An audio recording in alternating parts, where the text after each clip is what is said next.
imos facer unha demostración sobre soporte vital básico en adultos e para iso faremos unha demostración das técnicas que tedes que aplicar. En primeiro lugar, lembrade que antes de facer nada é importante asegurarse que a escena é segura e a partir de aí poderemos actuar. Dúas comprobacións que temos que facer. En primeiro lugar, tratar de averiguar se a víctima está consciente ou inconsciente. Para isto temos que estimular adecuadamente. Tocamos e berramos en voz alta. As dúas preguntas de elección que se recomendan son "Hola, me escoitas?" ou "Hola, estás ben?", tocando, estimulando e falando en voz alta, berrando.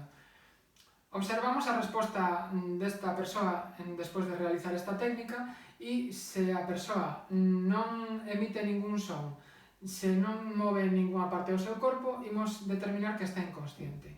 Se a víctima está inconsciente e consideramos que hai alguén no noso entorno que pode escoitarnos para vir pedir axuda, con independencia do que lle poida estar pasando, é importante berrar pedindo socorro, auxilio, para que alguén se achegue a colaborar, para poder, se é posible, dicirle a esa persoa que chame ao servicio de emerxencias.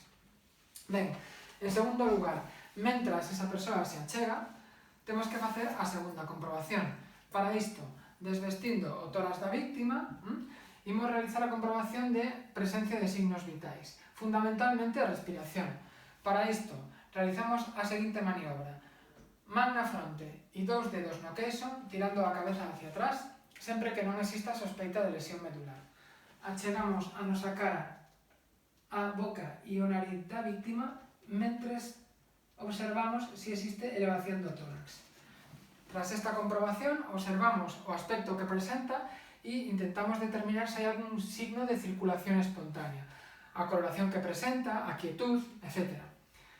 En menos de 10 segundos temos que tomar unha decisión e se creemos que esta víctima non presenta signos vitais ou incluso se dubidamos se presenta signos vitais, isto nos dará a indicación de comezar coas maniobras de reanimación cardiopulmonar básicas antes debemos avisar ao servicio de emerxencias. A forma de facelo, esta persoa que se achega ao nós mesmos, chamando o 061 e o 112. Se temos que delegar esa función noutra persoa, para estar seguros de que realiza ben, unha forma na que se aconsella é sinalar co dedo a persoa que queremos que o faga, ti, chama ao 112 ou 061 e dille que envíe axuda ante unha persoa que está inconsciente e que non respira. Unha vez delegada esta axuda, esta responsabilidade de pedir axuda, o que imos facer é comezar coas maniobras en sí. En primeiro lugar, a víctima debe estar nunha superficie plana e firme. O lugar de elección é o chan. En canto temos a víctima no chan, que é un lugar plano e firme, digo isto porque é importante que non fagamos isto sobre unha cama, porque o colchón afundiría e non serían efectivas as técnicas, é moi importante isto. Alineado, pernas e brazos ao longo do seu corpo e nos colocamos a altura do tórax para facer maniobras de compresión torácica e a altura da cabeza nos desplazaremos, tal que así, para realizar as maniobras de ventilación. Comezamos en soporte vital básico en adulto polas manobras de compresión torácica e para isto é importante a ergonomía, o máis cerca posible da víctima, pernas ligeramente separadas para ter estabilidade e colocamos o talón da man sobre o centro do peito no externo, vale? Centro do peito, no tercio medio, no centro do peito, vale? Talón da man e a continuación entrecruzamos os dedos. Entrecruzamos os dedos, vale? E poñéndonos o máis perpendiculares posibles, é dicir, trazando un ángulo de 90 grados co peito da víctima, brazos completamente rectos, nada de flexionar os cobados, o que imos facer é comprimir forte, entre 5 e 6 centímetros, estamos falando de adultos, rápido, a un ritmo de entre 100 e 120 compresións por minuto e permitindo que, tras cada compresión, o peito volva á súa posición orixinal. Vale? Imos facer unha pequena demostración. Forte, rápido e permitindo que o tórax volva á súa posición orixinal para acabar o que coñecemos como reanimación cardiopulmonar de alta calidade.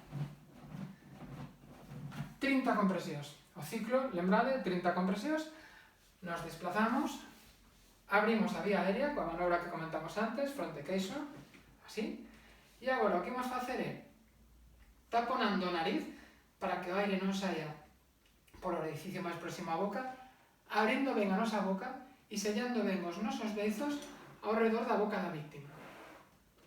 Imos respirar como se fixésemos normalmente, unha vez, collemos aire, outra vez. Lembrade, unha boa ventilación é aquela que provoca que o tórax se eleva. Si non sellamos ben, o aire non entrará, e se soplamos demasiado forte, parte do aire vai cara ao estómago, provocando que esta persona poda chegar a vomitar, complicando as manobras de reanimación e, polo tanto, a súa recuperación. Polo tanto, unha ventilación debe ser como se respirásemos normalmente. Ou indicación, lembrade, que o tórax se eleve. Vale? 30 compresións, 2 ventilacións. Isto ímolo facer ata que a víctima recupere algún signo vital, ata que chegue alguén que nos releve nesta función ou ata que non poidamos máis. De acordo? 30 compresións, lembrade, abrir a vía aérea e 2 ventilacións. Temos que facer, para repasar, 2 comprobacións sempre, comprobar se está consciente ou non, comprobar se presenta signos vitais. E en función desto, tendes un algoritmo na documentación do curso que podedes ir seguindo, pois en función destas respostas que vayamos obtendo, si sí ou si non, realizaremos, estarán indicadas estas manobras.